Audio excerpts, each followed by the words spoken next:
Bonjour à toutes et à tous et bienvenue dans la tour de commandement, l'endroit où on adore parler du commandeur. Ici Thibaut et j'espère que vous allez bien. Aujourd'hui, on va faire une analyse douloureuse. Pourquoi? Parce qu'actuellement je suis assis sur un nid de frelons. Non, je déconne, aujourd'hui on va parler de la future extension Donjons et Dragons Adventure in the Forgotten Realms, aventure dans les royaumes oubliés. Voilà, du coup je vais me dire que c'est le set D&D, on va aller plus vite comme ça. Et c'est une analyse des cartes restantes de l'édition, vu qu'on a déjà parlé des commandants durant le précédent épisode. Mais avant toute chose, on va passer par la phase de pub. Et oui, je vous rappelle que c'est une phase importante, mais surtout que vous pouvez nous suivre sur les réseaux sociaux, sur Facebook, Twitter et Instagram pour voir toutes les news de la tour, notamment ne pas manquer les vidéos, mais aussi, l'autre endroit où on est extrêmement actif, c'est Twitch, donc là où on fait nos lives. Et du coup, vous pouvez aller nous suivre également là-bas pour suivre les différents lives qu'on fait toutes les semaines. Et voilà, ce serait dommage de louper ça. Et en plus, si vous le loupez, on a quand même quelque chose pour vous. C'est simplement la chaîne des replays de la tour, qui est les archives de la tour de commandement, qui est disponible également sur YouTube. Voilà. Et bien sûr, pour finir cette phase de pub, on va parler des tipeurs, ces personnes qui nous soutiennent chaque mois financièrement pour pouvoir continuer à faire tous les projets sur YouTube, sur Twitch, et également le fameux, oui, vous le savez, le week-end de la tour numéro 2 qu'on organise fin août. Il y a une vidéo sur la chaîne actuellement qui vous présente ça, et on a également de la documentation en plus, si jamais vous voulez avoir plus de détails encore. Tout est sur la chaîne, il vous suffit d'aller cliquer sur la vidéo et d'aller regarder. Ce serait dommage de louper un événement en commandeur comme ça, qui en plus est non compétitif, c'est juste là pour le fun, pour jouer et pour récupérer des lots derrière. Donc allez-y, c'est dans le sud de la France, vous vous ferez plaisir, ça va être un bon moment. Et du coup, les tipeurs nous permettent d'organiser tout ça, donc on les remercie du fond du cœur. Alors du coup, on va parler des cartes restantes de Donjons et Dragons, mais tous les commandants, je les ai déjà analysés dans une précédente vidéo qui avait été enregistrée en live. Ici, on va parler du coup du reste des cartes qui ne sont pas des commandants potentiels de l'extension. Je vais m'attarder notamment essentiellement sur les rares et sur les mythiques qui sont intéressantes pour le commandeur, et éventuellement quelques communes et unco qui vont bien aussi. Je tiens juste à préciser une chose, c'est évidemment mon avis personnel, donc si jamais vous avez un avis différent, n'hésitez pas à présenter des cartes dans les commentaires, et je me ferai une joie de vous répondre si vous le souhaitez, et de donner mon avis dessus et expliquer pourquoi est-ce que je les ai pas mises là, tout simplement. On commence avec le livre d'exaltation suprême, un artefact légendaire qui coûte 3 blancs. Au début de votre étape de fin, si vous avez gagné au moins 3 points de vie ce tour-ci, créez un jeton de créature 3/3 blanche ange avec le vol, et pour 3 blancs en l'engageant et en exilant le livre, vous mettez un marqueur éclairé sur un ange ciblé, il acquiert, vous ne pouvez pas perdre la partie et vos adversaires ne peuvent pas la gagner. N'activez que lorsque vous pourriez lancer un rituel. Alors ce livre d'exaltation suprême, moi je vous avoue que sa première capacité m'intéresse beaucoup plus que la deuxième, et je le trouve très pertinent, puisque du coup ça rappelle des choses comme Accord Angélique, qui faisait des anges 4/4 quand vous avez gagné au moins 4 points de vie. Donc là c'est pareil, on fait des anges 3/3. C'est sympa, j'aime beaucoup en fait le concept de retrouver encore une fois, pour un deck gain de points de vie, ce système de capacité déclenchée qui vous permet de créer des jetons, c'est très intéressant, ça marche bien. La deuxième capacité m'intéresse beaucoup moins généralement, puisque à moins de cheater, de passer outre les restrictions, voilà, par exemple en transformant un terrain en ange pendant un tour, n'est-ce pas? Et du coup, derrière, il garde la capacité et c'est un terrain, donc du coup c'est chiant à gérer. Généralement, c'est vrai que cette capacité-là va beaucoup moins m'intéresser, parce que sur une créature lambda, il y a 36 façons d'en gérer, une créature lambda. Donc, c'est pas très très intéressant, quoi. Donc voilà, je pense qu'on doit beaucoup s'intéresser surtout au côté, je gagne des points de vie, je fais des jetons. Ensuite on a le disciple du dragon, une créature humain et moine qui coûte 2 dont 1 blanc, c'est une 1/3. Et au moment où il arrive sur le champ de bataille, vous pouvez révéler une carte de dragon de votre main. Si vous faites ainsi, ou si vous contrôlez un dragon déjà, il arrive sur le champ de bataille avec un marqueur +1/+1 sur lui, donc c'est avant son arrivée sur le champ de bataille. Et les dragons que vous contrôlez ont parade 1, donc les sorts ou les capacités que vos adversaires contrôlent qui veulent cibler un de vos dragons coûteront un mana de plus, sinon ils se feront contrecarrer. Voilà, donc disciple du dragon, là je l'ai mis parce que il a son petit boost, mais honnêtement on s'en fout en fait.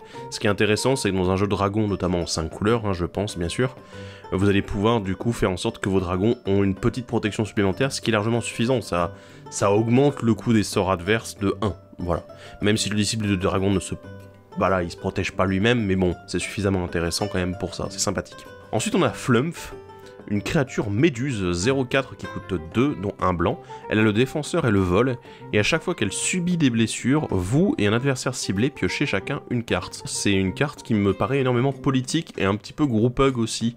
C'est-à-dire que si l'adversaire va en profiter à plusieurs reprises, il faut pas le tuer. Voilà, il faut éviter de mettre 4 blessures ou plus. Donc voilà, c'est assez intéressant, ça vous permet à vous de piocher, ça vous permet à un adversaire de piocher également. C'est politique, c'est un peu group hug, même si du coup le fait que ça soit à chaque fois qu'il subit des blessures, c'est un adversaire qui pioche. C'est voilà, c'est assez ciblé, mais bon, les adversaires s'ils font attention, ils pourront piocher une carte en plus. Je devais parler de ce Planeswalker blanc qui s'appelle le Grand Maître des Fleurs, qui est un Planeswalker Bahamut, qui coûte 4 dont 2 blancs, il arrive avec 3 de loyauté. Et tant qu'il a au moins 7 marqueurs de loyauté sur lui, c'est une créature 7/7 dragon et dieu avec le vol et l'indestructible. Alors, il a un premier +1, une créature ciblée sans l'initiative, la double initiative ou la vigilance ne peut ni attaquer ni bloquer jusqu'à votre prochain tour. Et le deuxième +1, cherchez dans votre bibliothèque et ou votre cimetière une carte appelée Moine de la main ouverte, révélez-la et mettez-la dans votre main. Si vous cherchez dans votre bibliothèque de cette manière, mélangez. Alors je précise, le moine de la main ouverte, c'est donc une vraie carte, et qui n'a pas vraiment grand intérêt, je vais passer tout de suite dessus, c'est pas super intéressant. Donc ce qui fait déjà que la deuxième capacité +1, ne nous intéresse pas des masses. Et la première, on va être honnête tout de suite, elle est pas bonne du tout. Voilà, parce qu'une restriction juste sur l'attaque et le blocage, pour une créature qui ne doit pas avoir l'initiative, la double initiative ou la vigilance, c'est quand même un peu limité, il faut le dire. Donc évidemment, toutes les créatures n'ont pas l'une de ces capacités, bien sûr, mais c'est déjà une restriction qui parfois peut être très gênante, vu que, double initiative, je vous avoue que généralement, j'ai peut-être envie de la bloquer, cette créature, qui peut quand même mettre pas mal de patates. Donc globalement, là, le fait que le Grand Maître des Fleurs ne puisse pas bloquer ce genre de créature, c'est déjà un peu problématique, il faut l'avouer. Et sa capacité passive, t'es là, oui, c'est bien et tout, c'est un dragon indestructible et tout, mais malheureusement, s'il prend des blessures, il perd quand même des marqueurs de loyauté, et c'est pas parce qu'il est indestructible qu'il perd pas ses marqueurs, justement. C'est la grosse différence avec d'autres Planeswalkers comme Gideon quand il se transforme. C'est pas très bon. Honnêtement, le Grand Maître des Fleurs, je suis pas mal dégoûté, parce que c'est probablement l'un des Planeswalkers que j'ai surtout pas envie de toucher dans mes boosters, parce qu'il y a pas grand chose à faire avec, en fait. Il y a vraiment rien à faire avec. Le Gardien de la Foi, une créature esprit et chevalier, 3/2 pour 3 dont 2 blancs, elle a le flash et la vigilance, et quand il arrive sur le champ de bataille, n'importe quel nombre d'autres créatures ciblées que vous contrôlez passe hors phase, et oui, le hors phase est de retour, et donc du coup vous les traitez comme si elles n'existaient plus, y compris celles qui leur est attachée, jusque au début de votre prochain tour. Voilà. Donc c'est extrêmement intéressant en fait, parce que du coup c'est un moyen de protéger votre board éventuellement contre une phase d'attaque un petit peu vénère où du coup vous avez bloqué un peu avec tout, et hop on passe hors phase, y a pas de problème. Pareil, voilà, si jamais vous voulez protéger d'une vrasse, l'avantage c'est que le Gardien de la Foi va se sacrifier en gros pour protéger tout le reste. Ce qui est extrêmement intéressant, ce qu'on a déjà vu sur certaines cartes récemment et un peu moins récemment, et ça fonctionne très bien en fait, c'est une très bonne carte de protection pour votre board. Donc voilà, quand vous avez un jeu assez aggro avec du blanc qui a pas mal de créatures, c'est super intéressant. Le chien de guerre loyal, un Good Doggo, regardez-le avec son armure et tout, et ses petites joues là, hein. Ouais, c'est une créature chien du coup, 3/1 pour 2 dont un mana blanc. Il a la vigilance, et quand il arrive sur le champ de bataille, si un adversaire contrôle plus de terrain que vous, cherchez dans votre bibliothèque une carte de plaine de base et mettez-la sur le champ de bataille engagé, puis mélangez. Et ça, ça rappelle évidemment le Chevalier de l'Orchidée, voilà, qui est pareil, qui permettait justement d'aller tuto une plaine. C'était cool, et en fait, du coup, on a ici la version Dogo qui coûte, à la place de coûter 2 blancs, qui ne coûte qu'un seul blanc, ce qui fait que ça sera plus pratique à jouer dans les decks qui sont bicolores, par exemple. Je vous conseille vraiment de ne pas le jouer dans les tricolores, puisque mine de rien, ça va être un peu plus compliqué, voilà, qui va chercher une plaine de base, hein. Donc ouais, c'est un peu complexe là-dessus, et vous n'avez pas forcément envie d'avoir des plaines de base en plus. Donc voilà, je pense qu'en effet dans les decks monocolores ou bicolores, ce sera beaucoup plus sympa. Le clerc béni par la lune, un humain elfe et clair, 3/2 pour 3 dont un blanc. Il a l'intervention divine qui est une capacité flavor, elle n'a pas d'impact réel. Quand elle arrive sur le champ de bataille, vous pouvez chercher dans votre bibliothèque une carte d'enchantement, la révéler, puis mélanger et mettre cette carte au-dessus de votre bibliothèque. Alors, on a déjà eu des trucs qui permettaient d'aller chercher des auras directement et de les mettre dans votre main. De chercher des enchantements sur une créature, c'est assez rare en fait, surtout à ce coup-là, donc du coup c'est assez sympathique, ça servira dans certains de vos decks où vous cherchez des enchantements, donc voilà, sympa. On va aborder un nouveau type d'enchantement, ce sont les classes. Ici c'est la classe Paladin qui coûte un seul blanc.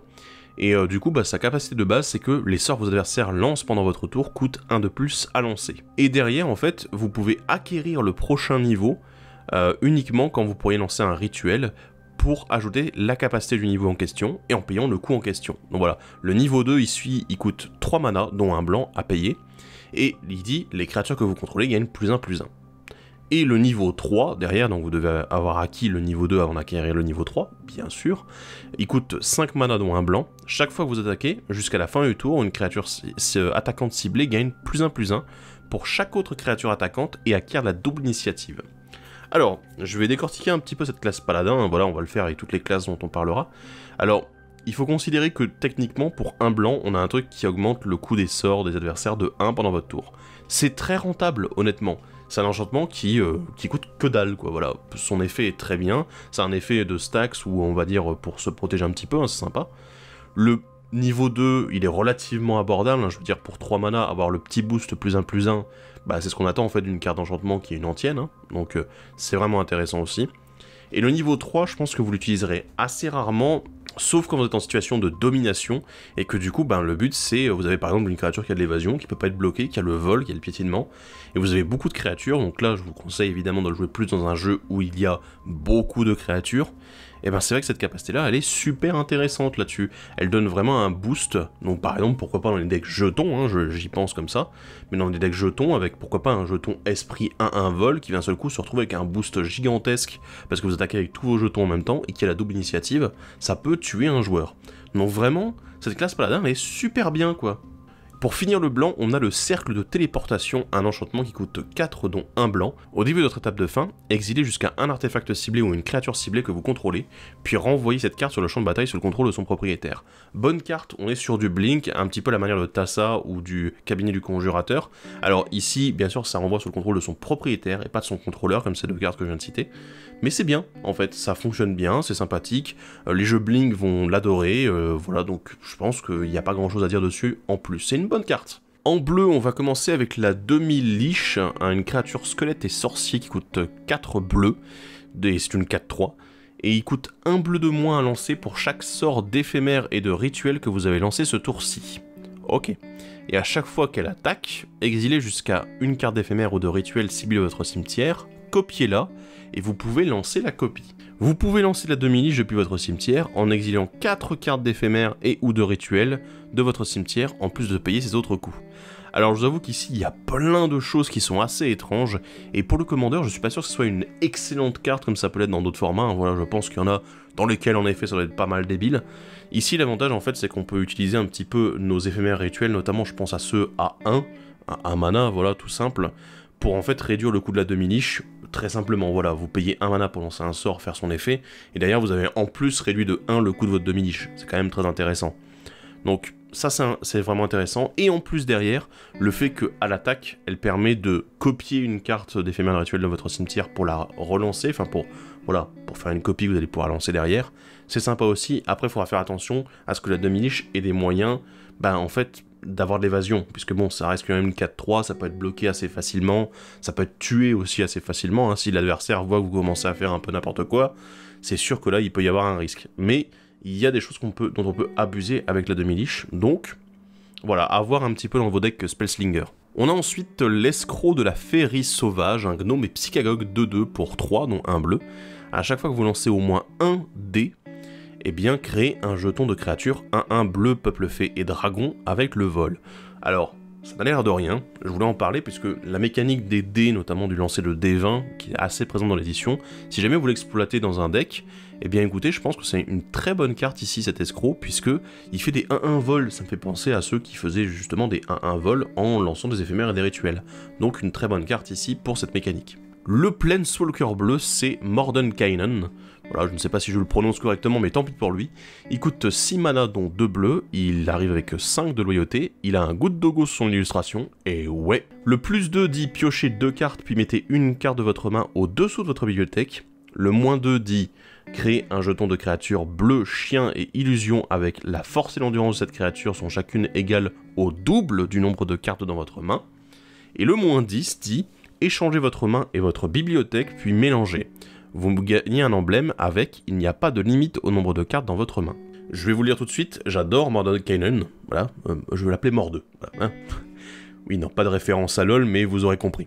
En gros, j'aime beaucoup ses capacités, il est très équilibré en fait, mine de rien, ça peut sembler un peu con au niveau de ses mécaniques, mais il coûte 6, donc déjà c'est quand même quelque chose, c'est un Planeswalker qui coûte assez cher globalement.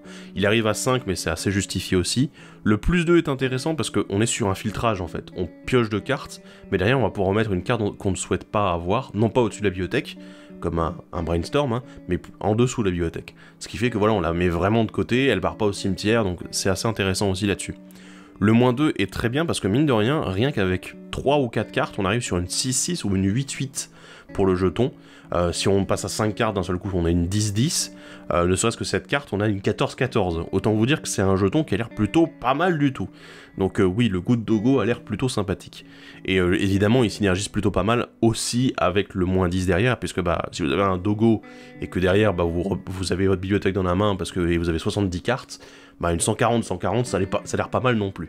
Mais voilà. Je trouve vraiment en fait que il est sympa, le -10 c'est vraiment un truc un petit peu ultime où vous allez faire un peu n'importe quoi, mais franchement on s'en fout, le truc c'est que le +2 et le -2 ils sont suffisamment intéressants, et si vous arrivez à un moment au -10 ça va faire vraiment un énorme impact, et je pense que vous allez les jouer dans des decks qui veulent beaucoup piocher, bien sûr c'est un peu évident, mais voilà, les decks qui sont vraiment axés autour de la pioche, ils vont s'en donner à cœur joie avec cette carte là. Voilà, donc une très bonne carte de Planeswalker. Le fou rire de Tasha, un rituel qui coûte 3 dont 2 bleus. Chaque adversaire exile des cartes du dessus de sa bibliothèque jusqu'à ce que ce joueur ait exilé des cartes d'une valeur de mana totale supérieure ou égale à 20. Alors ça c'est vraiment pour les jeux meules qui veulent faire un peu n'importe quoi, mais surtout aussi si vous vous retrouvez face à des decks qui ont tendance à avoir des coûts de mana extrêmement bas, notamment, on pense aux decks un petit peu ad nauseam, voilà, qui ont tendance justement à perdre des points de vie en révélant des cartes de leur deck, justement ils réduisent à fond les coûts pour éviter ce genre de problème.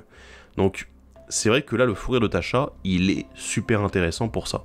Après, bon, évidemment, ça fait généralement meuler pas mal de cartes, hein, on va l'avouer, pour 3 cartes. En plus, ça touche tous les adversaires, c'est sympathique. La métamorphose suprême, un éphémère qui coûte 6, dont 2 bleus. Un artefact ciblé ou une créature ciblée devient une copie d'un autre artefact ciblé ou d'une autre créature ciblée.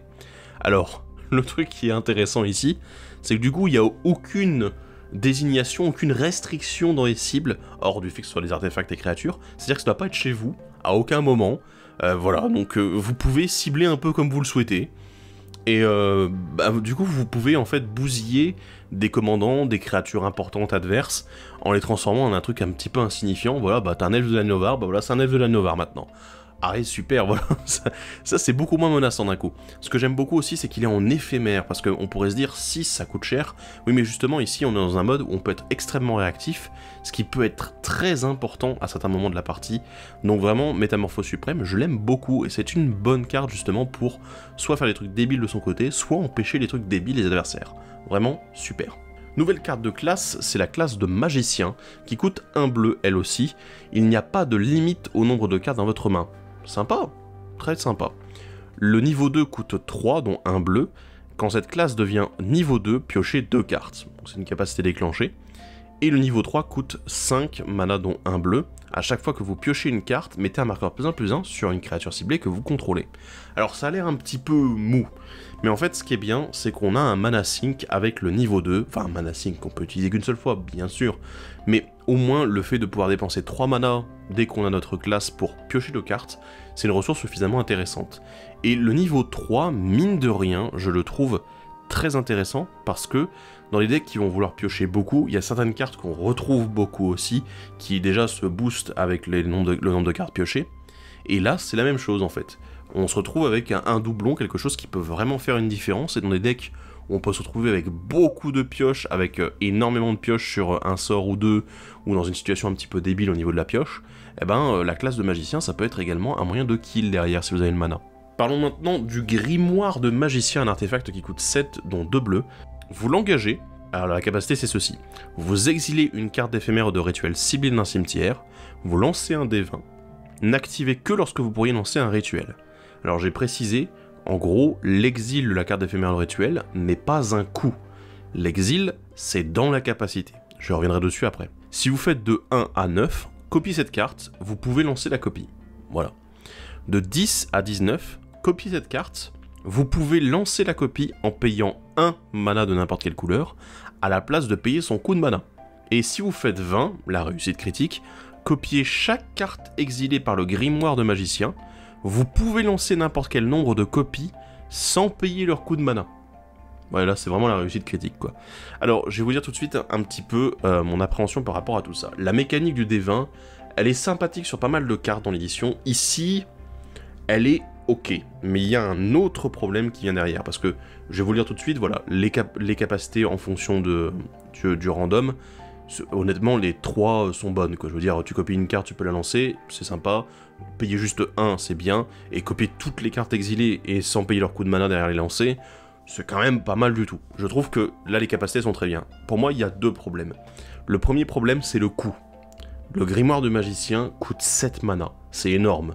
Je veux dire, je pense qu'ils auraient pu le mettre à 5 mana et ça aurait été largement suffisant. Malheureusement ici il est très cher, ce qui fait que ça freine un petit peu son utilisation.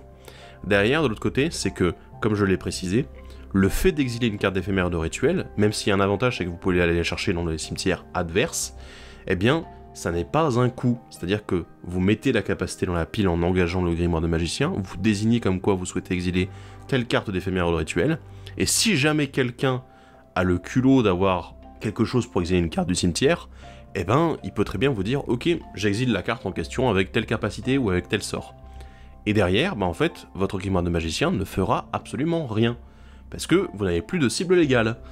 Et on est là, ok, c'est bien dommage. Voilà. En plus, derrière, on se retrouve avec une situation où on ne peut pas l'utiliser en éphémère, cette capacité, donc vraiment il y a beaucoup d'inconvénients, et je ne parle même pas du fait que on a de l'aléatoire, donc du coup on sait pas très bien où est-ce qu'on se trouve avec ce grimoire de magicien. Voilà, donc j'ai un sérieux doute par rapport à cette carte-là, et je pense que c'est un petit peu trop dangereux à utiliser, à moins que vous puissiez la lancer gratuitement, que les adversaires ne puissent pas exiler votre cimetière, ou les cartes des cimetières en général. Voilà, c'est assez étrange. Passons maintenant au noir avec le livre de Noir Villainy, un artefact légendaire qui coûte 3 noirs. Au début de votre étape de fin, si vous avez perdu au moins 2 points de vie ce tour-ci, créez un jeton de créature de 2 noirs zombies. Vous l'engagez, vous exilez le livre, et les artefacts que vous contrôlez appelez Œil de Vecna et Main de Vecna, et vous créez Vecna, un jeton de créature légendaire 8-8 noir zombie et dieu avec l'indestructible, et il acquiert toutes les capacités déclenchées des cartes exilées, c'est-à-dire l'œil de Vecna, la main de Vecna et également le livre de la Noire Villainy. C'est assez intéressant, on parlera de l'œil et de la main tout à l'heure. Alors je vous avoue que les 3 sont assez synergiques, en fait ils font des trucs un petit peu débiles ensemble, et ça fonctionne plutôt pas mal. On va être honnête, on va parler d'abord de la capacité déclenchée, parce que c'est celle qu'on verra le plus souvent, hein. C'est une bonne capacité déclenchée, parce qu'on perd des points de vie, c'est classique, ça se fait. Il y a moyen d'avoir je vais pas dire des boucles, puisque c'est pas possible, ça se déclenche uniquement en étape de fin, mais il y a moyen d'avoir une bonne boucle de value, en fait, que vous pouvez faire régulièrement, et c'est sympa, et ça marche bien. Globalement, la capacité activée derrière, ça demande quand même d'avoir 3 cartes sur le champ de bataille, dont le livre, bien sûr, et c'est vrai que derrière, on se retrouve avec une créature qui est indestructible, qui acquiert ses capacités déclenchées, mais le gros problème, c'est qu'elle est que indestructible, elle n'a pas de défense talismanique non plus, voilà, donc elle peut être exilée très simplement, sachant qu'en plus c'est quand même, l'exil c'est quelque chose qu'on retrouve assez simplement dans notre format. Je suis pas sûr que Vecna soit aussi fort que ça, et je pense que je préférerais avoir ces artefacts individuellement, mais ça on en parlera un petit peu après. Un éphémère commun, ici, la dispute mortelle qui coûte 2, dont 1 noir. En tant que coût supplémentaire, pour lancer ce sort, sacrifiez un artefact ou une créature. Et vous piochez 2 cartes et créez un jeton trésor. Ce que j'aime beaucoup en fait ici, c'est que du coup, on est sur de la pioche en éphémère, et en plus qu'on a d'un moteur, un élément de sacrifice. Donc certes, ça vaut pas forcément ce qu'on a eu dans Strixhaven aussi, hein, parce qu'il y avait des cartes qui permettaient de faire un peu n'importe quoi, mais globalement, Dispute Mortelle, elle a cet avantage-là aussi, qu'elle se rembourse partiellement avec le trésor en plus. Donc finalement, ça coûte assez peu de mana en fait de lancer ce sort, et c'est très intéressant en fait, je trouve, pour les jeux sacrifice et pour piocher. Donc vraiment, très bien. La nécroprêtresse de Myrcule, un tieffelin et clair qui coûte 4 dont 2 noirs, c'est une 2-2. Les squelettes, les vampires et les zombies que vous contrôlez gagnent +1/+1. Au début de votre étape de fin, si une créature est morte ce tour-ci, vous pouvez payer 1. Si vous faites ainsi, créez un jeton de créature 1-1 noir squelette. Alors c'est assez étrange parce qu'en fait on a ici un lord à créature, on a un lord squelette, vampire et zombie. Mais il n'appartient à aucun de ces types. C'est assez étrange. Mais globalement, c'est quand même très intéressant parce que du coup, on peut le jouer dans les decks vampires et zombies sans problème. Les decks squelettes, va falloir repasser parce que pour le moment, on n'a pas assez de très bons squelettes. Mais voilà, c'est vraiment intéressant. Et en plus, on peut faire des squelettes derrière, voilà, en misant sur la mort d'autres créatures. Je trouve ça plutôt pas mal, c'est une bonne carte qui rentrera dans ces decks tribaux. Ensuite, on a Lolth, Reine Araignée, qui coûte 5 dont 2 noirs, elle arrive avec 4 de loyauté. À chaque fois qu'une créature que vous contrôlez meurt, mettez un marqueur de loyauté sur Lolth. Et le 0 dit que vous piochez une carte et vous perdez un point de vie. Le -3 crée 2 jetons de créatures 2-1 araignée avec la menace et la portée. Et le -8 crée un emblème qui dit qu'à chaque fois qu'un adversaire subit des blessures de combat d'au moins une créature que vous contrôlez, si ce joueur a perdu moins de 8 points de vie ce tour-ci, il perd un nombre de points de vie égal à la différence. Ok, alors bon, l'emblème, je vais faire un sort tout de suite dessus. C'est plutôt ok, voilà, il faut juste réussir à infliger les blessures aux adversaires. Et voilà, ils perdront systématiquement 8 points de vie dans ce genre de cas. C'est tout. Honnêtement, j'aime pas trop Lolth. Lolth, ah mince, je sais pas comment on la prononce, bref. Mais parce qu'en fait, vous perdez des créatures et ça met des marqueurs, d'accord. Globalement, vous avez moyen d'arriver au -8 assez rapidement, hein, si on calcule. Voilà, il suffit d'avoir un moteur à sacrifice à côté, vous venez de la jouer, paf. Ah bah tiens, je sacrifie 4 créatures et boum, je peux faire le -8 tout de suite. C'est pas un souci.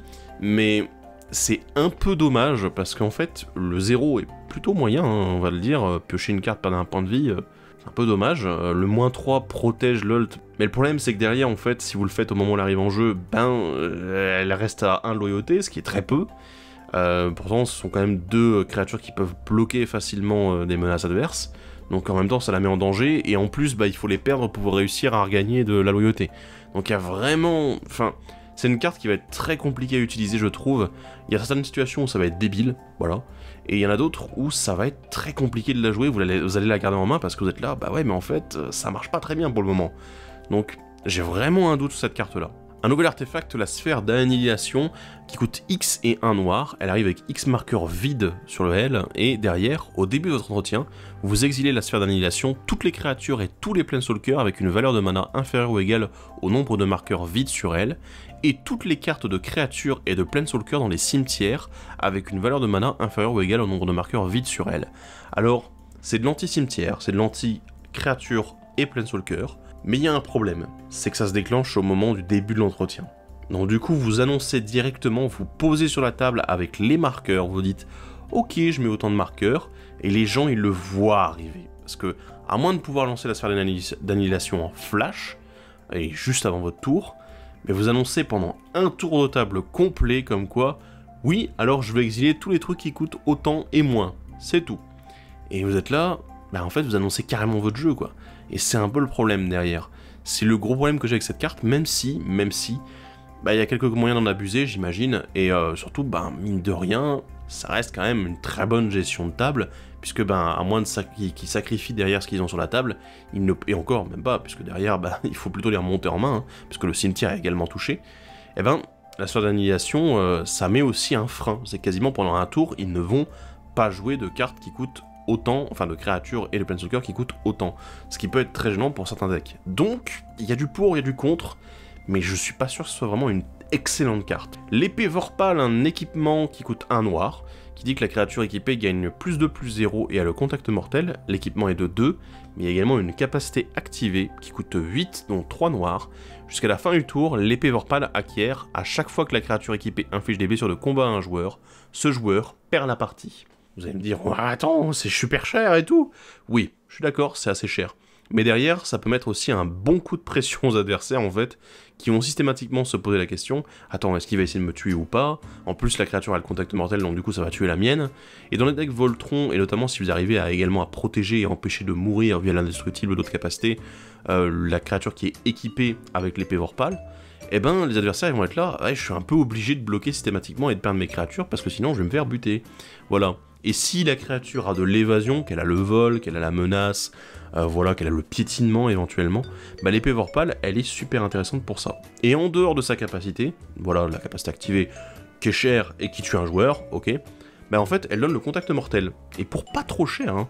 Donc on a 1 mana à dépenser pour la lancer, 2 mana à lancer pour l'équiper. Et le contact mortel, il y a certaines créatures, certains certains commandants qui peuvent l'utiliser à bon escient pour d'ailleurs tuer des créatures à distance, par exemple avec des systèmes de pinger, en mettant des blessures à distance sur des créatures, c'est intéressant aussi. Et ça fonctionne, voilà, donc c'est une très bonne épée, super intéressant. Et on finit le noir avec le Régent de Port-Ponant, un vampire qui est une 4/4 pour 5 dont 2 noirs, qui a le vol, la parade en demandant de défausser d'une carte, et derrière, à chaque fois qu'il inflige des blessures de combat à un joueur, mettez autant de marqueurs +1/+1 sur lui. Ça me rappelle d'autres vampires qu'on a déjà eu, qui étaient en rouge il me semble, mais le Régent de Port-Ponant, lui il est en noir, il a le vol en plus, et ma foi c'est plutôt intéressant pour les decks vampires, et je pense que ça pourra rentrer dans ces decks sans aucun problème. En plus avec la parade, ça fait toujours plaisir de le protéger. Passons au rouge et à la classe barbare, qui coûte 1 rouge celle-ci, et si vous deviez lancer au moins un dé, à la place, lancez le nombre de dés plus 1, et ignorez le résultat le plus bas. C'est intéressant déjà là-dessus, je vais le commenter tout de suite, pour les jeux qui vont évidemment jouer sur le lancer de dés. Niveau 2, qui coûte 2 mana dont 1 rouge, chaque fois que vous lancez au moins un dé, une créature ciblée que vous contrôlez gagne +2/+0 et accale la menace jusqu'à la fin du tour. Et le niveau 3 pour 3 mana dont 1 rouge, les créatures que vous contrôlez ont la célérité. C'est intéressant en fait parce que du coup, je pense que là on joue vraiment sur une classe qui va être jouée dans les jeux qui vont utiliser cette capacité du lancer de dés, et ça va être utile, ça va vraiment être intéressant. Derrière, la célérité, c'est pas forcément l'objectif que vous allez vous mettre, parce que si vous jouez la classe barbare pour dire « je veux donner la célérité à mes créatures », honnêtement non. Non, prenez, il y a d'autres cartes, il y a d'autres enchantements qui existent. Parce que si vous jouez pas autour des dés, ça ne servira à rien. Le bonus de la célérité, c'est un bonus que vous allez peut-être utiliser parfois, certaines occasions, mais le focus principal de cette classe, c'est le lancer de dés. On a du gobelin, le premier c'est Gobelin au cri de guerre, un gobelin qui coûte 2 dont 1 rouge, c'est une 2/2. Il a une capacité activée pour 2 dont 1 rouge, les gobelins que vous contrôlez gagnent +1/+0 et acquièrent la célérité jusqu'à la fin du tour. Et il a la tactique de meute, chaque fois que le gobelin attaque, si vous avez attaqué avec des créatures d'une force totale supérieure ou égale à 6 pendant ce combat, vous créez un jeton de créature gobelin 1/1 qui est engagé et attaquant. Alors je vous avoue que la deuxième capacité, la capacité de clencher, elle est sympathique, mais on va pas s'en servir parce que la plus intéressante c'est la capacité activée, puisque vous pouvez cumuler et du coup booster tous vos gobelins. Voilà, bon la célérité c'est sympa, bon après quand ils en ont plus besoin, ils en ont plus besoin, mais le +1/+0 c'est largement suffisant, parce que si vous avez beaucoup de mana en stock et que vous avez plus de gobelins en main ou de cartes à jouer en général, dépensez votre mana pour booster tous vos gobelins d'un coup, ça a l'air plutôt pas mal quoi. Donc vraiment très intéressant ce gobelin au cri de guerre. Et le deuxième gobelin, c'est le Seigneur Bandit Hobgoblin, un gobelin aigredin 2/3 pour 3 dans 2 rouges. Les autres gobelins que vous contrôlez gagnent +1/+1, et pour 1 rouge et en l'engageant, il inflige un nombre de blessures égal au nombre de gobelins qui sont arrivés sur le champ de bataille sous votre contrôle ce tour-ci, à n'importe quelle cible. Et ça, c'est super intéressant parce que Krenko numéro 1 et Krenko numéro 2, les deux permettent de générer quand même pas mal de jetons en une seule fois.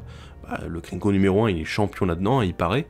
Et du coup, le Seigneur Bandit, lui, c'est un complément à Krenko derrière qui va vous permettre de mettre des blessures directes aux adversaires, juste « Oh, j'ai fait 10 gobelins, tiens, je mets 10, bam !» Et c'est vraiment très très intéressant. Donc ce Seigneur Bandit Hobgoblin, il est super sympa pour ce genre de commandant. On continue avec le Mignon des Puissants qui coûte 1 rouge, c'est un kobold de 0/1. Il a la menace, et il a la tactique de meute lui aussi. Chaque fois que le Mignon des Puissants attaque, si vous avez attaqué avec des créatures de force totale supérieure ou égale à 6 pendant ce combat, vous pouvez mettre sur le champ de bataille, engagée et attaquante, une carte de créature dragon de votre main. Alors, je veux dire un truc tout de suite, mignon en anglais ne se traduit pas mignon, ça se traduit par sbire. Ce serait bien que les traducteurs français fassent la différence, merci. Bref, parce qu'honnêtement, c'est ridicule de voir quelqu'un appeler Mignon des Puissants. Bref, la capacité derrière en fait de ce kobold, voilà je l'appelle comme ça, elle est quand même très intéressante parce que si vous jouez dragon, et si vous avez un autre dragon à côté, voilà, un dragon généralement qui a 6 de force, c'est plutôt pas mal, il va vous permettre de poser un autre dragon depuis votre main gratuitement et directement attaquant.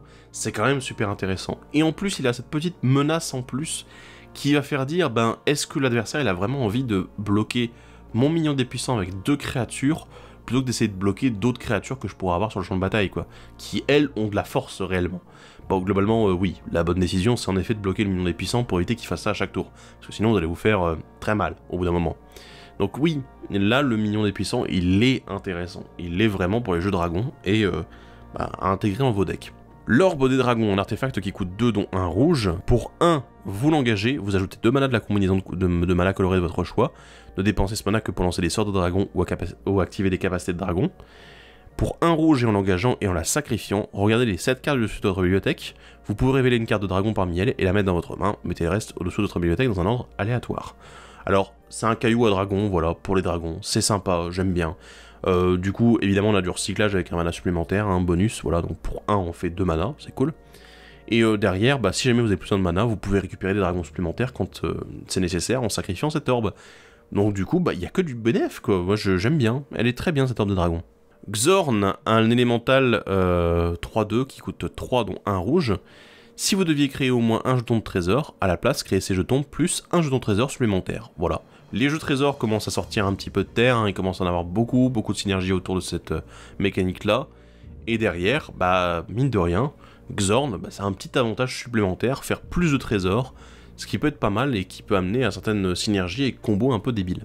Et on finit le rouge avec Zariel, archiduchesse d'Averne, un planeswalker légendaire Zariel qui coûte 4 dont 2 rouges, qui arrive avec code de loyauté. Le +1 donne à vos créatures que vous contrôlez +1/+0 et la célérité jusqu'à la fin du tour. Le 0 crée un jeton de créature 1/1 rouge diable avec, bah, quand elle meurt, elle inflige une blessure à n'importe quelle cible. Et le -6, vous gagnez un emblème avec, à la fin de la première phase de combat pendant votre tour, dégagez une créature ciblée que vous contrôlez. Cette phase est suivie d'une phase de combat supplémentaire. Alors je vais être assez honnête, je suis pas mal déçu de Zariel. Parce qu'en fait, ici on a, ouais, le côté un peu boost et tout, ouais, pourquoi pas la jouer dans un jeu gobelin, voilà, pour avoir beaucoup de créatures qui arrivent sur le champ de bataille, et qui du coup, avec son +1, peuvent attaquer tout de suite. Le 0 me semble un peu insignifiant en fait, parce que mettre une seule créature, bah c'est pas terrible quoi, voilà, il a pas de grosse capacité, il va infliger une blessure, d'accord. En multijoueur c'est beaucoup moins intéressant qu'en 1 contre 1 bien sûr. Et le -6, bah, il est bien, mais en même temps, ça dégage qu'une seule créature. Faut vraiment avoir de l'impact, en fait. Et j'ai l'impression qu'il y a un peu de logique différente entre le côté toutes les créatures que vous contrôlez gagnent +1/+0 et la célérité pour le +1, et l'autre côté où on va dégager qu'une seule créature avec l'emblème du -6. Et ça rend les choses un petit peu étranges, de cette façon. Donc j'ai vraiment un doute sur la capacité que Zariel va avoir à impacter le board, en fait. J'ai l'impression que ça va être un petit peu trop compliqué, que ça va être... il faut absolument que je place un board de créatures avant de jouer Zariel pour pouvoir commencer à booster et attaquer et pouvoir éventuellement la défendre derrière, donc je sais pas trop. C'est compliqué, c'est compliqué. Et on passe au vert avec le druide du cercle des rêves, un elfe et druide 2/1 pour 3 verts, qui dit en s'engageant qu'il crée un mana vert pour chaque créature que vous contrôlez. Ce qui ressemble fortement à un certain Berceau de Gaïa, qui est une carte qui vaut extrêmement cher. Et ma foi, c'est très bien, je veux dire, c'est une très bonne carte, voilà, j'ai rien à dire. Il y a pas vraiment de défaut, puisqu'elle fait au moins un vert quand elle est là. Bon, c'est une créature, elle coûte 3 verts, donc du coup vous pourrez pas la jouer dans tous vos decks, mais finalement, est-ce que c'est pas plus mal aussi de pas pouvoir la mettre dans tous les decks qui contiennent du vert? Je ne pense pas, en effet, donc bonne carte, très bonne carte. Le Planeswalker vert, c'est Eliwick Gratte-Chambard, Planeswalker légendaire Eliwick, qui coûte 4 dont 2 verts avec 4 de loyauté. Le +1 fait aventurez-vous dans le donjon, donc vous entrez dans la première pièce du donjon où vous avancez jusqu'à la pièce suivante, si vous êtes déjà dans un donjon. Le -2, regardez les 6 cartes dessus de votre bibliothèque, vous pouvez révéler une carte de créature parmi elles et la mettre dans votre main. Si elle est légendaire, vous gagnez 3 points de vie, et mettez le reste en dessous de votre bibliothèque dans un ordre aléatoire. Et le -7, vous gagnez un emblème avec les créatures que vous contrôlez ont le piétinement et la célérité, et gagnent +2/+2 pour chaque donjon appelé différemment que vous avez terminé. Sachant qu'il existe 3 donjons différents, que vous pouvez rentrer dans celui que vous souhaitez, si jamais vous n'êtes pas déjà dans un donjon. Et globalement, du coup, ça fait que vous pouvez arriver à un maximum de +6/+6 avec Eliwick et son emblème. Je vais vous avouer quelque chose, je ne suis pas très fan de la mécanique des donjons, vous aurez remarqué qu'en plus, il n'y a pas beaucoup de cartes qui sont sorties de cette édition jusque-là, autour de... dans cette analyse, hein, voilà, autour du donjon. Eh ben, c'est pour une raison, c'est que elles sont pas forcément terribles, et les donjons sont sympathiques, mais malheureusement, on a très peu de moyens de réellement bien les exploiter en multijoueur. Donc du coup, Eliwick, malheureusement, c'est pas une carte excellente à cause de ça. Vu qu'on se retrouve avec cette situation où d'un côté, s'aventurer dans le donjon, ça va pas apporter énormément de choses, même si je sais qu'il y a plein de choses intéressantes à faire avec. Hein. Voilà, mais ça demande de s'intéresser d'un peu plus près aux synergies qu'il peut y avoir. Le -2 est plutôt moyen, sympathique, voilà. Et le -7, alors il donne le piétinement et la célérité à toutes vos créatures de base. Mais derrière, le boost est quand même assez intéressant, mais il demande de s'intéresser plus à la mécanique des donjons. Et le problème, c'est que ça reste un -7, donc c'est quand même assez dur d'y arriver avec Eliwick. Je ne sais pas, vraiment, je ne trouve pas que ça soit un bon Planeswalker, parce qu'il s'appuie trop sur une mécanique qui n'est pas si forte que ça pour notre format. On a le Crapémote ensuite, une grenouille et horreur 4/4 pour 5 dont 2 verts, qui a le piétinement et la célérité. Et à chaque fois qu'il inflige des blessures de combat à un joueur, exilez jusqu'à autant de cartes ciblées de son cimetière. Mettez un marqueur +1/+1 sur le Crapémote pour chaque carte de créature exilée de cette manière. Vous gagnez 1 point de vie pour chaque carte non créature exilée de cette manière. Alors, je l'ai mis dans la liste alors que c'est pas vraiment très intéressant, c'est de l'anti-cimetière, mais c'est de l'anti-cimetière sur une bête qui grossit parce que vous faites de l'anti-cimetière.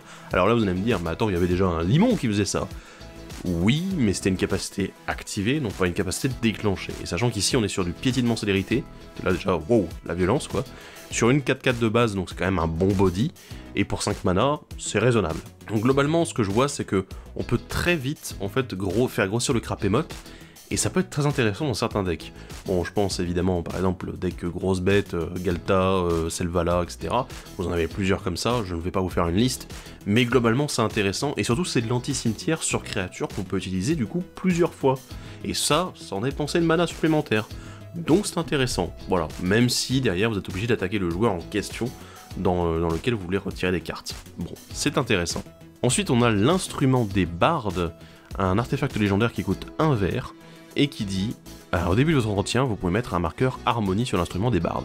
Et pour 4, en l'engageant, vous cherchez dans votre bibliothèque une carte de créature avec une valeur de mana égale au nombre de marqueurs harmonie sur l'instrument des bardes, révélez-la et mettez-la dans votre main. Cette carte est légendaire, vous créez un jeton de trésor, puis vous mélangez.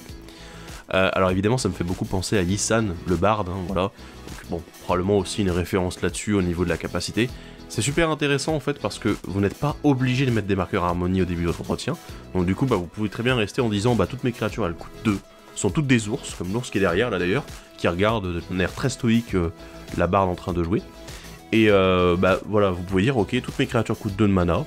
Globalement, je vais le laisser à 2, et tous les tours je vais aller chercher une carte qui coûte 2 de mana. Ou bien vous pouvez attendre que ça monte plus haut et aller chercher vos grosses créatures par exemple. Donc c'est intéressant. Vraiment l'instrument des bardes, alors après il faut le maîtriser, ça rentre pas dans tous les decks avec des créatures, faut vraiment avoir une courbe de mana qui soit assez limitée au niveau du nombre de créatures, et que vous ayez beaucoup de créatures au même coût de mana bien sûr. L'herboriste écailleuse, une créature lézard et druide, 1/3 pour 2 dont 1 vert, c'est une commune. Et vous l'engagez, vous pouvez mettre sur le champ de bataille une carte de terrain de votre main. Alors pourquoi j'en parle? Parce que globalement c'est pas non plus énorme. Ben si, c'est énorme. Parce qu'en fait on avait très peu de cartes, on en avait 3, il me semble de mémoire, qui faisaient ce genre de capacité. Je l'engage, je pose un terrain depuis ma main sur le champ de bataille. Et le truc c'est qu'on a des combos qui existent avec ce genre de cartes. Et ici on a une nouvelle créature qui fait ça en plus. Ce qui est quand même, du coup, très intéressant, parce que ça veut dire que les comboteurs, voilà, hein, vous savez déjà de quel combo je parlais, c'est la fameuse combo avec un bounce land, voilà, les lands qui demandent de renvoyer un land quand ils arrivent en jeu, et notamment le fameux retraite vers cascade corail, voilà, qui permet de dégager une créature quand un terrain arrive en jeu. Donc vous voyez un petit peu le truc, en fait vous pouvez faire effet d'arrivée en jeu infini, voilà, avec le bounce land et l'enchantement en question, et ce genre de créature. Et derrière, si vous avez des capacités touche-terre sur le champ de bataille, qui, oh mon dieu, pullule plutôt pas mal en ce moment en plus, eh bien, vous allez pouvoir du coup déclencher ces capacités de manière infinie. Donc dans certains cas, faire mana infini, piocher à l'infini, gagner des points de vie à l'infini, et donc généralement gagner la partie. Donc voilà, Herboriste écailleuse, c'est encore une nouvelle carte qui rajoute à cette combo-là. Et comme c'est une nouvelle version, c'est super intéressant pour ce type de jeu. Et on finit le vert avec le chef de meute de loup-garou. Et oui, un humain et loup-garou 3/3 pour 2 verts. Il a la tactique de meute, donc à chaque fois qu'il attaque, s'il y a au moins une force totale de 6 créatures qui a attaqué ce tour-ci, eh bien, piocher une carte. Très intéressant, piocher une carte. Et pour 4 mana, dont 1 vert, jusqu'à la fin du tour, la chef de meute de loup-garou a une force et une endurance de base de 5/3, elle acquiert le piétinement, et ce n'est pas un humain. Et alors, je vous avoue que, honnêtement, voilà, le côté de la capacité activée, je suis là, oui, bon, c'est sympathique, quoi. C'est pas non plus énorme pour notre format, mais nous, ce qui va plutôt nous intéresser, déjà, c'est le fait que c'est un loup-garou, ce qui peut être intéressant dans certains decks, hein. Les decks loup-garou, on sait que vous êtes là, Mais surtout derrière, en fait, le piocher une carte avec 6 de force, il peut se faire très facilement. Donc vraiment, je pense que le fait de pouvoir piocher parce qu'on a une grosse force totale qui attaque, c'est sympa. Donc une bonne petite carte. Passons maintenant au multicolore. Alors les multicolores, il y avait surtout des légendaires, mais il y avait également quelques classes supplémentaires dont je vais parler ici. Et on va commencer avec la classe des bardes. La classe barde coûte un rouge et un vert. Le niveau 1, c'est les créatures légendaires que vous contrôlez arrivent sur le champ de bataille avec un marqueur +1/+1 supplémentaire sur elles. Les créatures légendaires, intéressant. Niveau 2 pour un rouge et un vert. Les sorts légendaires que vous lancez coûtent un rouge et un vert de moins à lancer. Cet effet réduit uniquement la quantité de mana coloré que vous payez. Et derrière, le niveau 3 qui coûte 5 dont un rouge et un vert. Chaque fois que vous lancez un sort légendaire, exilez les 2 cartes du dessus de votre bibliothèque. Vous pouvez les jouer ce tour-ci. Alors moi, il y a un deck dans lequel j'ai tout de suite envie de mettre cette carte, c'est dans Essica, puisque je joue essentiellement avec ces 2 couleurs, le rouge et le vert, donc c'est déjà génial. Et en plus derrière, je joue quasiment que des créatures légendaires, donc c'est plutôt pas mal, ou des sorts légendaires en général. J'aime beaucoup cette carte, du coup si vous jouez un deck full légendaire en rouge-vert, ou qui contient majoritairement du rouge-vert, prenez cette carte en fait, il n'y a aucun malus dessus. Le petit marqueur en plus, c'est sympathique, mais surtout en fait le niveau 2 coûte très peu cher pour une réduction de coûts sur chacun de vos coups de sorts légendaires. C'est quand même assez dingue là-dessus. Et derrière, le niveau 3, il est génial parce que vous lancez un sort légendaire, et si vous avez un deck avec plein de légendaires dedans, du coup vous pouvez potentiellement au moins en récupérer un, au maximum en récupérer 2, et si vous n'avez pas de bol, vous en récupérez aucun. Mais bon, globalement vous avez quand même plus de chances d'en retoucher un, qui en plus est toujours réduit en coût, parce que vous gardez les capacités des niveaux précédents bien sûr. Donc derrière, vous avez moyen de le relancer à nouveau pour moins cher. Donc c'est quand même dingue, et c'est vraiment super comme classe. On a ensuite la classe guerrier, qui coûte un rouge et un blanc, et quand elle arrive sur le champ de bataille, vous cherchez dans votre bibliothèque une carte d'équipement que vous révélez et mettez dans votre main. Le niveau 2 coûte 3 dont un blanc et un rouge, les capacités d'équipement que vous activez coûtent 2 de moins à activer, et le niveau 3 coûte 5 dont un rouge et un blanc, à chaque fois qu'une créature que vous contrôlez attaque, jusqu'à une créature ciblée la bloque pendant ce combat si possible. Honnêtement, on a un tuto qui coûte 2 pour aller chercher un équipement, c'est bien, c'est très bien même. Derrière, on a une réduction des coûts d'équipement de 2, ce qui est quand même assez conséquent pour 3 manas supplémentaires. C'est excellent, vraiment, pour les jeux équipements, vous allez vous gaver.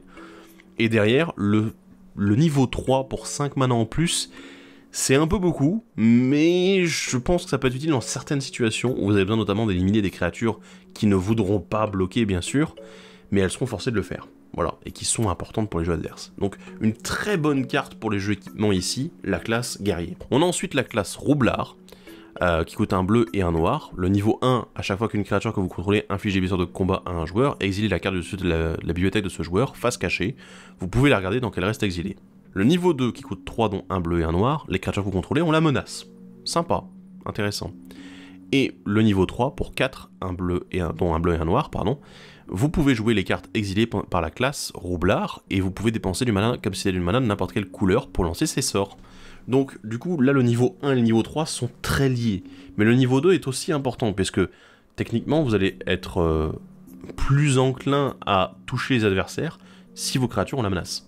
Alors évidemment ici, on pense tout de suite au jeu gredin, qui a tendance à faire la part belle des petites créatures qui attaquent un petit peu à droite à gauche, qui ont généralement des capacités d'évasion, et ça fonctionne plutôt bien avec, donc ouais. Et en plus on pique des cartes aux adversaires, c'est quand même top. Donc les jeux qui veulent piquer des cartes aux adversaires et qui jouent les créatures, notamment les decks gredins, allez-y, voilà, la classe roublard elle est pour vous. La nuée squelettique, c'est un enchantement, c'est pas une classe, qui coûte 5 dont un noir et un vert. Chaque squelette que vous contrôlez a le piétinement, attaque à chaque combat si possible et gagne +X+0, X étant le nombre d'autres squelettes que vous contrôlez. Au début de votre étape de fin, créez un jeton de créature 1-1 noir squelette engagé. Si une créature est morte ce tour-ci, créez 2 de ces jetons à la place. Je voulais vite fait vous en parler, cette carte-là. Elle va mettre en avant beaucoup le fait que vous allez perdre qu'il y a des créatures qui vont mourir, en fait, pour faire des jetons. Et derrière, elle fait un peu le taf toute seule, quoi. Donc, si vous jouez à un jeu qui a tendance à beaucoup détruire les créatures adverses, ça peut très bien fonctionner, en fait. Le problème, c'est que la capacité se déclenche uniquement à votre étape de fin. Et mine de rien, vos squelettes derrière, c'est des jetons et ils risquent de mourir, et bon, ils vont gagner des gros boosts, c'est intéressant parce qu'ils ont aussi le piétinement, mais malheureusement vous pouvez pas contrôler leur attaque. Donc il y a des pour et des contre, il y a certains decks qui pourront s'en servir, mais c'est un petit peu cher pour ce que c'est un peu compliqué quoi. Et on finit le multicolore avec la dernière classe, la classe d'ensorceleur, qui coûte un bleu et un rouge. Et le niveau 1, c'est quand elle arrive sur le champ de bataille, vous piochez 2 cartes et vous vous défaussez de 2 cartes. c'est bien, c'est du classique. Le niveau 2 pour un bleu et un rouge, les créatures que vous contrôlez ont, vous les engagez, vous ajoutez un bleu ou un rouge uniquement à dépenser pour des sorts d'éphémères rituels ou bien acquérir un niveau de classe.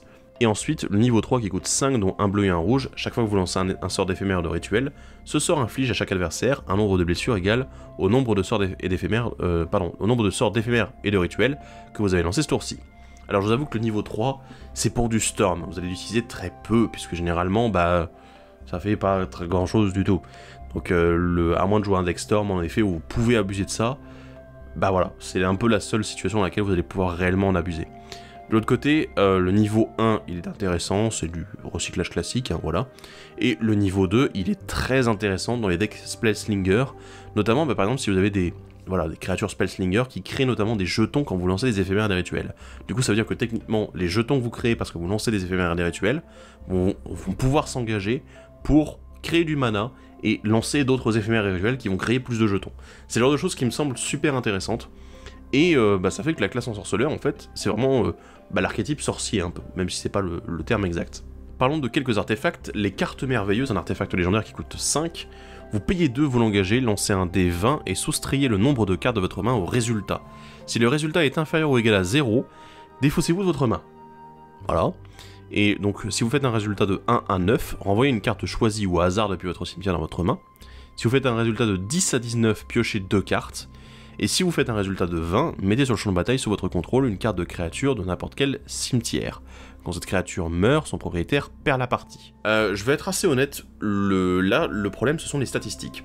Les statistiques ici, c'est le nombre de cartes que vous avez en main. Voilà, déjà, c'est extrêmement important parce que je pense que si vous avez ne serait-ce que 5 cartes en main, n'utilisez pas les cartes merveilleuses, surtout pas, parce que vous avez quand même un quart de chance de perdre toute votre main derrière, ce qui est quand même beaucoup, puisque si vous avez 5 cartes, c'est pas rien, et globalement, c'est une grosse perte, quoi. Donc vraiment, je trouve ça, en fait, je l'aime pas trop, cette carte-là, parce que le 20, il est là, il te dit « Ah ouais, attends, t'as une super capacité, en plus tu peux tuer un joueur si t'arrives à tuer la créature que t'as récupérée, waouh, c'est génial !» Mais t'es là, oui, mais en fait, il faut que t'aies aucune carte en main, quoi, et il faut que tu fasses un 20 derrière. Puisque, voilà, si tu as des cartes en main, automatiquement, tu ne peux pas faire un 20. Et à cause de ça, ça réduit énormément d'intérêt. Et derrière, piocher 2 cartes, ok, d'accord. Mais ça me coûte quand même 2 mana, je suis pas sûr. Des fois, ça peut être juste, je vais envoyer une carte au hasard. Si malheureusement, mon score est pas assez bon, parce que si j'ai 4 ou 5 cartes en main, il faut que j'arrive à faire quasiment entre 15 et 20 pour réussir à piocher 2 cartes. Donc, c'est quand même très compliqué. Les statistiques là-dessus, elles sont tellement complexes que, honnêtement, pas les statistiques, les probabilités, je devrais dire plutôt, je ne jouerai pas cette carte, tout simplement. Elle a l'air chatoyante, attrayante et tout, mais non, je la jouerai pas. À part dans certains decks très particuliers. On a ensuite l'œil de Vecna, dont je vous ai parlé un petit peu plus tôt, un artefact légendaire qui coûte 2. Quand il arrive sur le champ de bataille, vous piochez une carte et vous perdez 2 points de vie. Sympa, voilà, c'est classique. Au début de votre entretien, vous pouvez payer 2 mana. Si vous faites ainsi, piochez une carte et vous perdez 2 points de vie. Donc là, on est sur typiquement un truc que Vélis va beaucoup aimer d'ailleurs, hein, voilà, je le dis tout de suite. C'est voilà, le fait de pouvoir piocher, déjà, quand il arrive en jeu, sympa.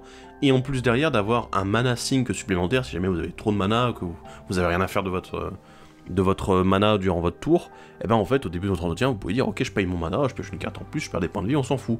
Voilà, c'est évidemment, les points de vie, c'est une ressource à utiliser comme les autres. Donc, sympa à jouer dans les decks qui vont avoir tendance à utiliser beaucoup leurs points de vie, et éventuellement qui veulent piocher plus de cartes, donc c'est intéressant. La main de Vecna, un artefact légendaire équipement qui coûte 3. Au début du combat pendant votre tour, la créature équipée ou une créature que vous contrôlez appelée Vecna gagne plus X jusqu'à la fin du tour, X étant le nombre de cartes dans votre main. Elle a un équipement qui soit vous demande de payer 2, soit payer 1 point de vie pour chaque carte dans votre main. Alors ici, je vais encore dire Vélis, parce que ça a l'air quand même un peu débile. Ce qui est intéressant en fait, c'est que le plus X se fixe sur le nombre de cartes dans la main, et derrière, l'équipement potentiel, alors il va pomper des points de vie en fonction du nombre de cartes dans la main. Ce qui est intéressant parce que, mine de rien, les gens ont tendance à un petit peu négliger ça, c'est que, en fait, esquiver un coup d'équipement, c'est extrêmement important, surtout sur un équipement qui peut donner autant de force à une créature. Donc voilà, avoir un boost conséquent comme ça, c'est super intéressant.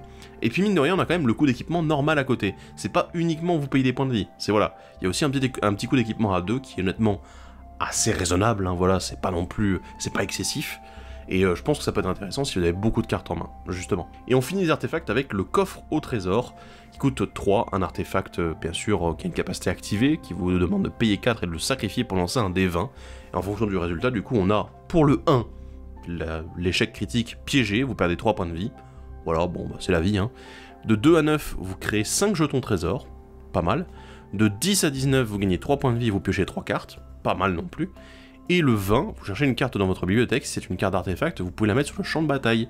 Sinon, mettez cette carte dans votre main, puis mélangez. Alors le coffre au trésor, c'est un peu le random du pif.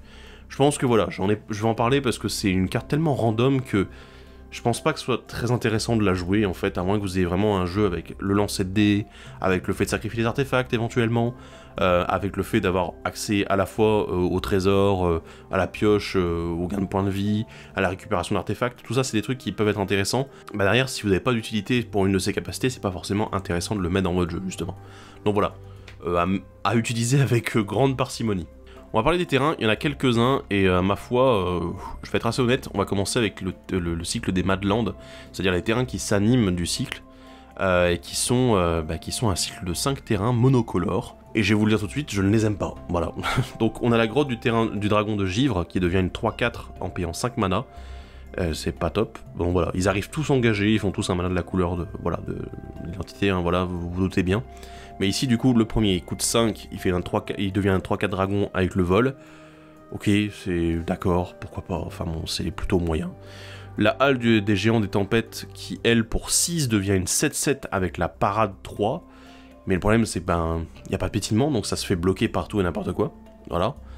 L'essaim du despote Tyranneuil, qui s'anime pour 4, dont un noir, ça devient une 3-3 avec la menace. Et quand elle attaque, on exile une carte d'un cimetière, hein, voilà, du joueur défenseur. Plutôt moyen aussi, voilà, donc j'ai un petit peu un doute là-dessus. La tanière du gobelour, oui tout à fait, qui coûte 4 à activer pour faire une 3-2 qui fait un gobelin quand elle attaque, et voilà, qui c'est un gobelin attaquant, c'est sympa. Mais bah, le problème c'est qu'elle doit attaquer en fait pour le faire, donc du coup vous risquez de perdre votre terrain également derrière.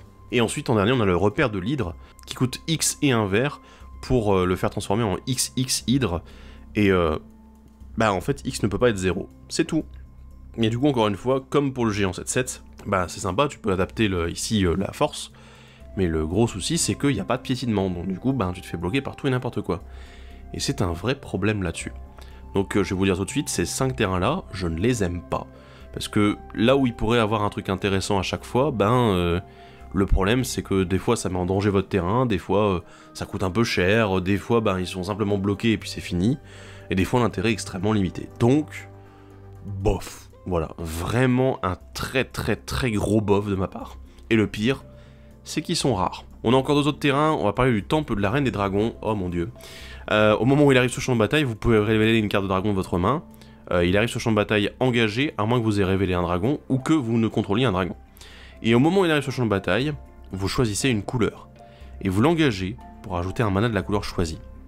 Et là, je vais dire Wizards, non, vous ne pouvez pas faire ça. Je veux dire, déjà, vous demandez une référence au dragon, d'accord, c'est bien, pour qu'il arrive dégagé, c'est cool. Mais derrière, vous pouvez pas demander à choisir une seule couleur. Les dragons, ils sont dans les 5 couleurs. En plus, c'est même la thématique de l'édition de Donjons et Dragons, où on a des dragons dans toutes les couleurs, quoi. Tiamat et 5 couleurs, on a des dragons légendaires dans chaque couleur, on a des dragons non légendaires dans chaque couleur aussi. Et franchement, c'est nul. Ne jouez pas cette carte, vraiment, je vous invite vraiment à ne pas jouer cette carte. Pour vos decks dragons, c'est pas bon du tout. Parce que vous allez sélectionner une couleur, et que ben probablement vous en aurez besoin d'autres derrière. Donc jouez un truc plus ouvert en fait sur les couleurs. Voilà, mais honnêtement, ne jouez pas ça, surtout pas dans un deck 5 couleurs. Vraiment, par pitié. Et on finit avec la salle au trésor, un terrain artefact, ouais, un nouveau terrain artefact qui fait du mana incolore, ou bien en payant 2 fois X, en l'engageant et en le sacrifiant, vous créez X jetons trésor. Je vais être assez honnête là-dessus, la salle au trésor, c'est un terrain qui va vous permettre vraiment d'utiliser une masse de mana que vous auriez et que dont vous ne pouvez rien faire sur le moment. Et du coup, bah, vous entassez ce mana que vous avez en trop, voilà, genre vous avez 10 mana en trop, bah, vous pouvez sacrifier la salle au trésor derrière pour faire 5 trésors, ce qui est ma foi plutôt sympa quoi. Et on est arrivé au bout de cette édition Donjons et Dragons. Et je vous avoue que, je vais vous résumer tout de suite mon avis sur l'édition, je ne suis pas content. je n'aime pas cette édition. Et je vous avoue, c'est la première fois, parce que je viens d'écrire le script, j'ai été avec plusieurs personnes du staff sur le Discord pour en discuter, et je vous avoue que là j'ai parlé de beaucoup de cartes dont je n'aurais pas parlé dans une édition classique, notamment des cartes dont je vous ai dit ne les jouez pas, des cartes qui sont plutôt LOL, voilà, et c'est tout. Il y a beaucoup, vraiment beaucoup de ces cartes dont je ne vous aurais jamais parlé dans une autre édition. Et actuellement, le script, même si vous avez l'impression que j'ai parlé longtemps, eh bien en fait, le script, c'est le plus court, c'est la plus courte analyse d'édition que j'ai jamais rédigée depuis le début de la chaîne. Je vais être honnête, ça veut pas dire que l'édition est mauvaise. Ça veut dire que l'édition n'est pas dédiée au commandeur. Et c'est quelque chose qu'on n'avait pas vu depuis plusieurs années. Donc du coup, ce qui me fait assez bizarre. Mais en même temps, bah, des fois, Wizards, ils font bien de nous rappeler aussi que le commandeur n'est pas le seul format de Magic. Et que du coup, ben, on a besoin d'avoir des cartes qui sont beaucoup plus jouables en standard. Et il y en a. Voilà, je suis pas un expert du standard, mais il y a des cartes qui m'ont fait de l'œil et je me suis dit, ah bah attends, je referais bien un deck standard avec des cartes essentiellement tirées de Donjons et Dragons, parce que bah, ça a l'air cool, et puis on peut faire des decks sympas. Et voilà, donc du coup, j'ai cette impression en fait que bah, ce set n'est pas dédié au joueur de commandeur. Donc, si vous souhaitez acquérir des cartes de Donjons et Dragons pour le commandeur, il y en a pas mal, j'en ai parlé, hein, voilà. Mais il n'y en a pas tant que ça, donc vraiment peut-être éviter d'acheter une boîte exprès pour essayer d'avoir plein de cartes de commandeur, parce que ça ne sera pas le cas, vous n'allez pas en obtenir autant que ça.